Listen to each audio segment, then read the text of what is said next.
काय सांगाल एकंदरीत सकाळपासून महाबोधी ह्याच्यासाठी आज आंदोलन होतं सर्व पक्षांचं, काय सांगाल? सकाळपासून जे आहे महाबोधी महाविहारच्या आंदोलन आणि आपल्याला तर माहिती आहे 11 वाजेपर्यंत जवळपास 5-5:30 पर्यंत मिटिंग झाली आणि मोठ्या प्रमाणामध्ये लोकांनी याच्यामध्ये सहभाग घेतला। त्याचं कारणच असं आहे की प्रत्येकाला माहिती आहे की 1 वर्षापासून आणि हे बुद्धविहार जे आहे ते हिंदू समाजाला मिळालं पाहिजे आणि 1949चा जो कायदा आहे तो त्या ठिकाणी व्हायला पाहिजे ही मागणी त्या ठिकाणी देशाच्या पंतप्रधानांपर्यंत आमचं निवेदन जावं आणि बिहार राज्याच्या मुख्यमंत्र्यांच्या माध्यमातून याची कारवाई व्हावी ही अपेक्षा आहे। आणि आज संध्याकाळी भारतरत्न डॉक्टर बाबासाहेब आंबेडकर यांचं चौक आहे, त्या चौकामध्ये आता एक वास्तूचं आपण मोठ्या प्रमाणात जे आहे त्याचं आज आपण उद्घाटन केलेलं आहे। मोकळजी, सुभाष भालेराव यांनी काम केलं, त्या सगळ्यांचे मनापासून धन्यवाद मानते की अशा तऱ्हेने एक चौक बनवलं आहे ज्याच्यामध्ये मी भारतीय, मी प्रथमतः भारतीय, द्वितीयतः भारतीय, अंततःही भारतीय आहे। हा बाबासाहेबांनी आम्हाला जो संदेश दिलेला आहे त्याचा उल्लेख मी माझ्या भाषणात केला की या भारताच्या इतिहासामध्ये आमचा विध्वंसक म्हणून कधी उल्लेख होणार नाही। या देशाच्या इतिहासामध्ये ज्या ज्या वेळेला देशाला गरज पडेल आम्ही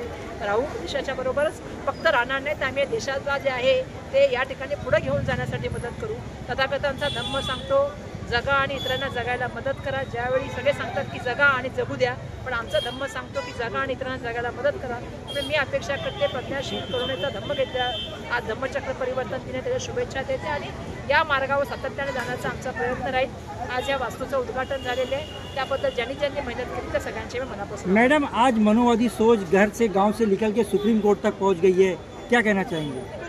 घर से लेके सुप्रीम कोर्ट तक पहुंची। अभी घर में खाना क्या खाना है, कपड़े क्या पहनना है, इसके ऊपर से जाके अभी माननीय सर्वोच्च न्यायालय के मुख्य न्यायाधीश पे जो है जो चीज़ें हुई, ये IPS अधिकारी ने जो हरियाणा में सुसाइड किया वो कहाँ पहुंची है? अभी IPS अधिकारी सुरक्षित नहीं है। अगर माननीय सर्वोच्च न्यायालय की CJ मुख्य न्यायाधीश भूषण गवई जी अगर उनके ऊपर हमला होता है, उनको कार्रवाई करने के बगैर उनके समर्थन में कुछ लोग आके भाषण करते हैं या इंटरव्यू में भाषण करते हैं, उनके ऊपर ट्वीट आते हैं, तो मनोवाद कहाँ जा रहा है? देश के प्राइम मिनिस्टर क्यों बात नहीं कर रहे, कायदे मंत्री क्यों बात नहीं कर रहे? उसको अटक होनी चाहिए थी, उसको जेल में भेजना चाहिए था, लेकिन दुर्भाग्य में ऐसा हो नहीं रहा है। लेकिन बार बार वो ये कह रहे हैं कि मुझे सपने में आके भगवान ने ये कहा इस काम को करने के लिए, उनका ऐसा वक्तव्य हो रहा है बार बार। भाई साहब, जिस जगह पे वो है वो न्याय व्यवस्था था। आप जो सवाल मुझे पूछ रहे हैं वहाँ पे क्या होता है न्याय व्यवस्था में क्या होता है, कोर्ट में क्या होता है? वहाँ वाद और प्रतिवाद होता है, अपनी बातें रखने की जगह होती है, कानून के हिसाब से बात होती है। आपको कुछ बात करनी थी तो आपको बात करनी चाहिए थी, ये कोई तरीका नहीं होता। आप क्या, आपको अगर कुछ अलग चीज़ आपके एडिटर की पसंद नहीं है तो आप क्या करोगे, ऐसा करोगे? ये तरीका नहीं है, ये कानून के खिलाफ है। जो आदमी खुद कानून का मतलब संरक्षण करना चाहिए वो कानून हाथ में लेता है और उसके ऊपर कायदे मंत्री कुछ कार्रवाई नहीं करते। क्या इस बात का समर्थन कर रहे हैं कोई? अगर इस बात का कोई समर्थन कर रहा है तो मैं उसका भी सवाल पूछना चाहती हूँ, किस चीज़ का आप समर्थन कर रहे हो? देश क्या गलत चीज़ है फैला रहे हो? पाठपुरावा करत होतात आणि आता शेवटी जाऊन आज चौकाचं नामकरण झालेलं आहे, काय? ॲक्च्युली आपल्या सर्वांना माहिती असेल की या समितीचे अध्यक्ष सन्माननीय रमेशजी मोकळ यांचे अनेक वर्षापासून आणि त्यांनी या गोष्टीसाठी इलेक्शनच्या अगोदरपासून आम्हाला ही संकल्पना सांगितलेली आहे आपल्याला की असा चौक बनवायचा आहे। व तो इलेक्शन झाल्याच्या नंतर त्यांनी त्वरित त्याचा जसा ताईंचा फंड चालू झाला त्यांनी पाठपुरावा चालू केली आणि त्यांच्या ठरवलेल्या कालावधीपेक्षा कमी वेळेत हा चौक पूर्ण झालेला आहे। आणि आज सगळ्यांनी आपण बघितलेलं आहे चौकाचं उद्घाटन एवढ्या थाटामाटात झालं। मी रमेशजी मोकळ, त्यांची समिती व माझे सर्व सहकारी यांचं खरोखर मनापासून आभार मानतो। वर्षाताईच्या माध्यमातून आज चौकाचं उद्घाटन झालेलं आहे व याच्यामध्ये आणखी एक गोष्ट त्यांनी मोकळ साहेबांनी अधोरेखित केलेली आहे की हा चौक जसा बनलेला आहे त्याची संपूर्ण निगा राखण्याची जबाबदारी या समितीची राहील, कारण की त्यांनी चौक बनण्याच्या अगोदरच या समितीची स्थापना केली होती आणि आम्हालाही अपेक्षा आहे त्यांच्या अध्यक्षतेखाली हा चौक चांगल्या नावावर उभारला। एकंदरीत वर्षा गायकवाड जेव्हा खासदार झालेले आहेत अनेकांच्या आशा अपेक्षा जुडलेल्या आहेत, अनेक कामं त्यांच्या माध्यमातून होईल अशी लोक आशा करतायत, अनेक कामं अजून झालेले नाही आहेत, ते कधीपर्यंत होतील? आपण मीडियावाले आहेत, जिथे सामान्य माणूस जात नाही तिथे आपण पोहोचतात। आपणही आपल्या नजरेत कुठलेही कामं असतील, समस्या या पुष्कळ असतात, प्रत्येक समस्याचं समाधान होत नाही हे आपल्या सर्वांना पण माहिती आहे, पण मॅक्सिमम कामं आज आपण बघत असाल कुठलाही असा स्पॉट राहिलेला नाही आहे जिल्ह्यामध्ये। या वार्डामध्ये आजही जवळजवळ 6 ठिकाणी काम चालू आहे, वसला नाईकमध्ये 3 ठिकाणी शेडचं काम चालू आहे, चुनाभट्टीमध्ये 3 ठिकाणी काम चालू आहे. या ठिकाणी आज चौकाचं उद्घाटन झालेलं आहे. साई मित्र मंडळाच्या तिथे आता मंदिराचं काम चालू आहे. अनेक कामं ते गल्लीचे असतील किंवा अनेक समस्यांचं निराकरण करण्यासाठी आम्ही वर्षाताईच्या माध्यमातून हजर आहोत.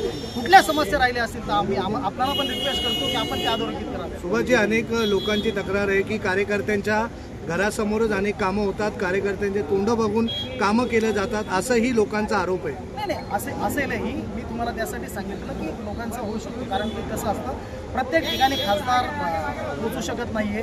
पण म्हणून तुम्हाला मी अगोदरच या गोष्टीचा आग्रह केलेला आहे की ज्या ठिकाणी काम आहे, आता उदाहरणार्थ आपण साबळेनगरचं फार जवळून रिपोर्टिंग केलेली आहे. त्या 2-3 बिल्डिंग धोकादायक होत्या, एवढ्या वर्षापासून होत्या. त्या ठिकाणी आम्ही व्हिजिट केल्याच्या नंतर रेल्वेला आम्ही पत्र लिहिलो, पाठपुरावा केला आणि त्या गोष्टीचं तुम्हाला त्यावेळी पण सांगितलं होतं की ही 2 महिन्यामध्ये बिल्डिंग नाही तोडली तर वर्षातही या ठिकाणी उपोषणाला बसेल. त्या बिल्डिंगचं काम 1 महिन्यामध्ये केलेलं आहे. आणखीही कामं राहिली असतील वॉर्डामध्ये, तेही येत्या काळामध्ये पूर्ण करण्याची जबाबदारी आमची आहे. अशा प्रकारे आपण याचं नियोजन केलं, कशा प्रकारे याला तयार करण्यासाठी काय काय आपल्याला सुविधा लागल्या, काय सांगतात? सुविधा काही अशा लागलेल्या नाही आहेत. सुभाषजी भालेराव यांच्यासमोर मी संकल्पना मांडली वर्षाताई निवडणुकीपूर्व लोकसभेच्या. तर त्यांनी एक आश्वासन दिलं होतं की वर्षाताई निवडून येऊ द्या, आपण तात्काळ काम सुरुवात करूया. झालंही तसंच की वर्षाताई निवडून आल्या, पण येऊ न येऊ तर त्यांनी वर्षाच्या आतच पहिलं जे काम असेल विकासाचं आणि आमच्या चौकाच्या नूतनीकरणाचं ते पहिलं काम वर्षाताईच्या खंडातून या ठिकाणी झालेलं आहे. ह्याचं ज्या प्रकारे नूतनीकरण आता झालेलं आहे, याचा रखरखाव कशा प्रकारे? अनेक जागेवरती चौक बनवले जातात, अनेक पुतळे उभे केले जातात, पण त्याचा रखरखाव व्यवस्थितपणे होत नाही. जेव्हा जयंत्या येतात, जेव्हा काय असे कार्यक्रम येतात, त्यावेळेला सर्व गोष्टी व्यवस्थित दिसतात, असं लोकांचं म्हणणं आहे. चांगला प्रश्न आहे. आम्ही भारतरत्न डॉक्टर बाबासाहेब आंबेडकर चौक समिती स्थापन केलेली आहे आणि त्या माध्यमातून याची देखभाल सुशोभीकरण करण्यात येईल असं आश्वासन वर्षाताईंना दिलेलं आहे आणि आपल्या माध्यमातूनही आपल्या सर्वांना या ठिकाणी देत आहे.